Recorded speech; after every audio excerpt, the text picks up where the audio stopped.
Quarterback Aaron Rodgers going scorched earth on late-night host Jimmy Kimmel, insinuating he will appear on the list of names that will be linked to child predator Jeffrey Epstein. Jimmy Kimmel responding to Rodgers, saying the following: "Dear expletive. For the record, I've not met, flown with, visited, or had any contact whatsoever with Epstein, nor will you find my name on any quote-unquote list other than the clearly phony nonsense that soft-brain wackos like yourself can't seem to distinguish from reality.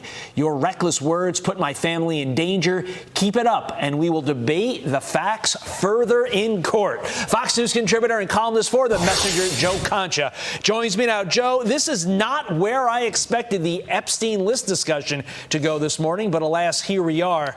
What's this all about? Did not have this on my bingo card as well, Todd. But it is the height of hypocrisy, I got to say, that Jimmy Kimmel, who has made a career as a third-place late-night host of slandering and attacking people who don't align with him politically, is now suddenly offended when it happens to him. I mean, Kimmel was relentless in his attacks on Aaron Rodgers simply because Rodgers has a real problem with forced vaccinations around COVID. Kimmel even accused Rodgers of putting people's lives in danger by not being vaccinated, which we now know doesn't really matter as far as transmission is concerned. Let me give you the quote here, Todd.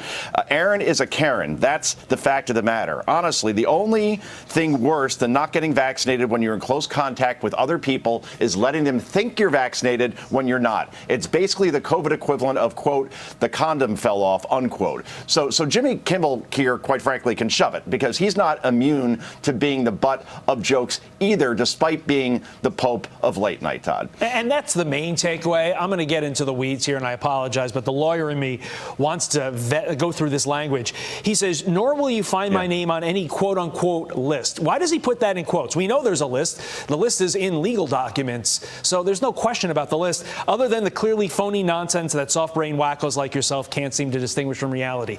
I want to get deeper into that in the coming days, not with you necessarily, but let's pay attention to that because that seems like maybe there's more to this than we know. Before we let you go. Yeah, maybe Rodgers was just joking, by the way. He could be just joking. Maybe Rodgers was just making a joke. Exactly. Yeah. And if so, you're a comedian. You should be able to take the joke. But